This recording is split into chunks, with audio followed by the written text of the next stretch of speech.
Alors que les victimes se comptent par dizaines, les auteurs de cette frappe ne sont toujours pas identifiés.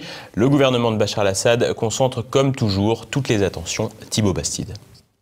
La Syrie cible d'une attaque dite chimique. Une frappe aérienne en serait en réalité à l'origine, faisant plus de 70 morts, dont une vingtaine d'enfants. Cette attaque chimique présumée a touché la ville de Khan Sheikhoun, tenue par les terroristes. L'hypothèse d'une frappe chimique est avancée par les médecins sur place. Pour eux, les symptômes relevés sur les victimes sont similaires à ceux constatés lors d'une telle attaque. Pupilles dilatées, convulsions et mousse sortant de la bouche. Des conclusions faites par des représentants des casques blancs, organisation proche des groupes terroristes et hostile au gouvernement de Bachar el-Assad. Et pourtant, les casques blancs sont présentés notamment par les États-Unis comme étant des héros. Ainsi, Washington évoque l'utilisation du gaz sarin, déjà utilisé en 2013 dans la région de la Ghouta.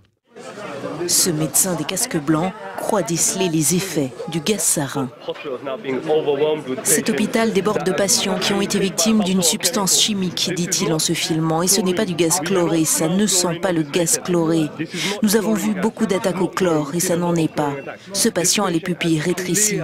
Le constat étant fait, la réelle interrogation se porte désormais sur l'origine de cette attaque. En effet, les accusations sont nombreuses, mais sans certitude. Alors que l'opposition syrienne, composée notamment d'organisations terroristes, accuse Bachar el-Assad, l'armée dément formellement avoir utilisé une arme toxique. La Russie, également impliquée dans le conflit, a affirmé que l'aviation syrienne était à l'origine de ce raid. Cependant, la frappe aurait visé un entrepôt terroriste où étaient stockés des produits chimiques, ce qui prouverait bien que ceux qui se font appeler rebelles détiennent de telles armes. Le ministère russe de la Défense a révélé qu'un arsenal d'armes chimiques a été livré par des combattants venus d'Irak. Toujours prompt à réagir sans agir, le Conseil de sécurité des Nations Unies pourrait proposer une résolution condamnant l'attaque présumée chimique. Le texte pourrait également demander à la Syrie de fournir les plans de vol et toute information sur des opérations militaires et menacer de sanctions. Une pression exercée sur le gouvernement de Bachar el-Assad, cible plus facile à atteindre que les organisations terroristes islamistes.